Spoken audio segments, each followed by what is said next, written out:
अपने बारे दसे थोड़ा म्यूजिक नाल सानू निहाल करे ते then will move on. Thank you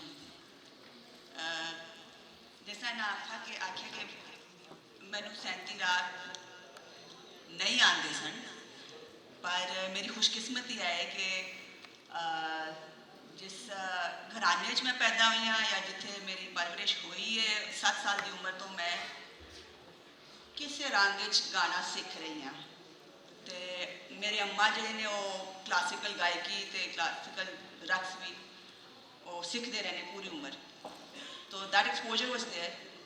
पर मैं थ्योरी तो बड़ा नसी हाँ, मैंने थ्योरी जी है ना नस जाती सी। तो पंजाबी शायरी या सिंगिंग ख्वाजा गुलाम फरीद नाल शुरू हुई। उस तो पहला असी गाते रहे हैं, मेरी 2 होर भैणां ने असी रल के गाते रहे हैं। इनफैक्ट साडा ग्रुप भी हसखियां दे नां तो है। पर सराइकी में असी आए हैं रियाज अली कादरी साहब नाल, वो कबूले शरीफ के रहने वाले, तो प्रॉपर उन्होंने वो ट्रेडिशन उस तरह सिखाया सन। तो उन्होंने बड़ा ही यानी ब्रिलियंट वर्क। तो इत्थे बहुत मतलब कि बेशतर लोग जोड़े अजे भी सुनने वाले ने, आई विल से कॉमन फोक सारिया रची हुई है गल। ख्वाजा गुलाम फरीद तुसी कहो कितने जाके तो सारिया ने पता है। तो उन्होंने एक चीज़ है दौड़ा ही दसांगी क्योंकि फिर लंबा हो जाता है।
मैं गुजारिश करूँगी बैक स्टेज से कि वो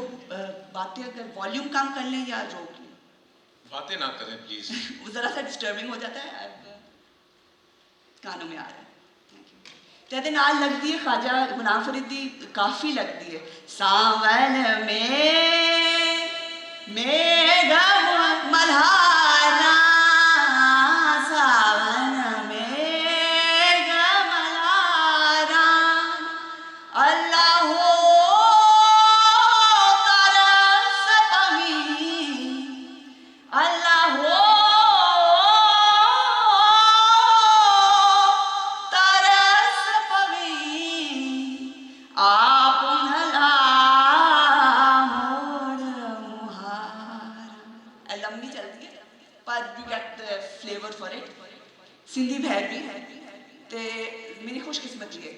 कि रियाज अली कादरी साहब मैनू लभे। आई डोंट थिंक इस माइक या तुसी एको ना पाओ या मैं छड़ देनी माइक या तुसी आपे ही दसो the effect is all right. ਤੇ ਹਾਂ It's all right. ਠੀਕ ਹੈ ਅੱਛਾ ਤੇ ਮੇਰੀ ਹੋਰ ਖੁਸ਼ਕਿਸਮਤੀ ਇਹ ਰਹੀ ਹੈ ਕਿ ਨਜਮ ਹੁਸੈਨ ਸੈयद ਸਾਹਿਬ ਨੇ ਜੇਲ ਰੋਡ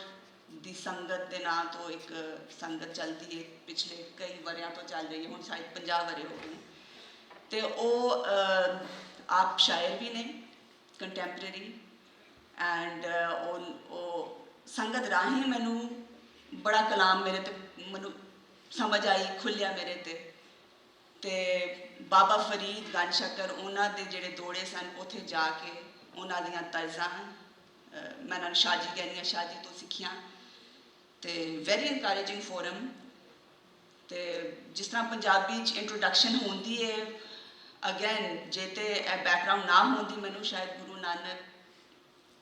ਬਾਬਾ ਗੁਰੂ ਨਾਨਕ ਸਿੱਖ ਤੋਂ ਲੰਘ ਜਾਂਦੇ ਸ਼ਾਇਦ ਇਹ ਮੌਕਾ ਵੀ ਨਾ ਮਿਲਦਾ ਹੈ ਤੇ ਜਿਸ ਤਰ੍ਹਾਂ ਮੈਂ ਉਹ ਦੱਸਣੀਆਂ ਉਹਨਾਂ ਨੇ ਕੁਝ ਕੰਪੋਜ਼ ਕੀਤੇ ਨੇ ਦੋੜੇ ਬਾਬਾ ਫਰੀਦ ਦੇ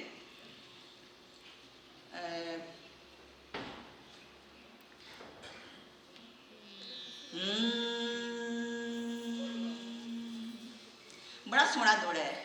हाँ जिन लोयन जग मोहया से लोयन में डिठ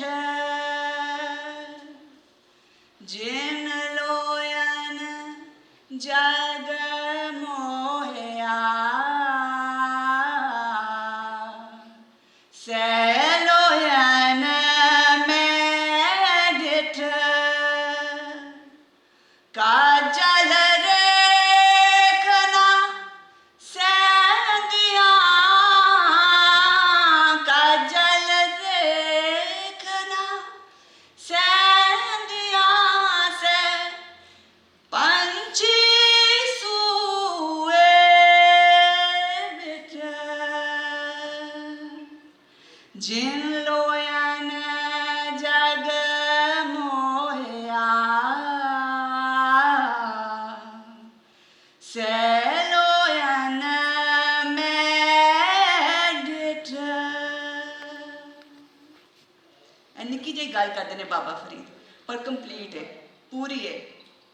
जिन्हां अखां ने जग नूं मोया है हर वो शै हर वो आसाइश चखी है ਤੇ ਉਹ ਮੈਂ ਵੇਖੇ ਨੇ ਜਿਹੜੀਆਂ ਕੱਜਲ ਦੀ ਉਹ ਬਰਦਾਸ਼ਤ ਨਹੀਂ ਕਰ ਸਕਦੀਆਂ ਸਨ ਉਹ ਵਜ਼ਨ ਉਹਦਾ ਲਕੀਰ ਬਰਦਾਸ਼ਤ ਨਹੀਂ ਕਰ ਸਕਦੀਆਂ ਸਨ ਉਹਨਾਂ ਦੇ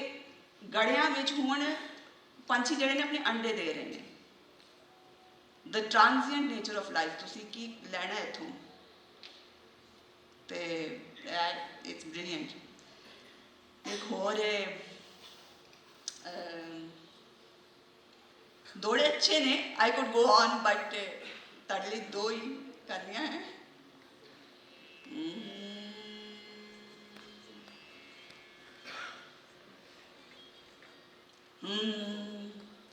मैं जान्या दुख मुझको दुख सबाए जग ऊंचे चढ़ के वेख्या घर घर हायग मैं जान्या दुख मुझको भी सेल्फ एक्सप्लेनेटरी है आई थिंक ਤੇ ਉਥੋਂ ਉਸ ਇਹ ਜਿਹੜਾ ਸਫ਼ਰ ਚੱਲ ਰਿਹਾ ਨਾਲ ਮੈਂ ਕਹਿੰਦੀ ਸਫ਼ਰ ਚੱਲ ਹੀ ਰਿਹਾ ਮੇਰਾ ਵੀ ਅਜੇ ਤੇ ਉਥੋਂ ਮੈਨੂੰ ਇੰਟਰੋਡਕਸ਼ਨ ਹੋਈ ਭਾਈ ਗੁਲਾਮ ਮੁਹੰਮਦ ਚਾਂਦ ਨਾਲ ਜ਼ਰਾ ਸੀ ਇੰਟਰੋਡਕਸ਼ਨ ਦਿੱਤੀ ਸੀ ਅਮਰਦੀਪ ਨੇ ਤੇ ਭਾਈ ਗੁਲਾਮ ਮੁਹੰਮਦ ਚਾਂਦ ਜਦੋਂ ਕਹਿੰਦੇ ਨੇ ਉਹ ਰਬਾਬੀ ਨੇ the speciality I think Amardeep you did not mention कि ਜਿਹੜੇ ਉਹ ਰਬਾਬੀ ਕਹਿਲਾਉਂਦੇ ਨੇ ਉਹ ਭਾਈ ਮਰਦਾਨਾ ਤੋਂ ਜਦੋਂ ਲੈਂਦੇ ਨੇ ਭਾਈ ਮਰਦਾਨਾ ਵਾਸ ਮੁਸਲਿਮ ਤੇ ਰਬਾਬੀ ਸਾਰੇ ਮੁਸਲਮਾਨ ਰਹੇ ਨੇ ਜਿਹੜੇ ਕੰਪਨੀ ਮਿਊਜ਼ੀਸ਼ੀਅਨਸ ਰਹੇ ਨੇ ਵਾਟ ਆਈ ਅੰਡਰਸਟੈਂਡ ਬਾਬਾ ਗੁਰੂ ਨਾਨਕ ਨਾਲ ਜਾਂ ਉਹਨਾਂ ਦੀ ਅਗਲੀ ਲੜੀਆਂ ਨਾਲ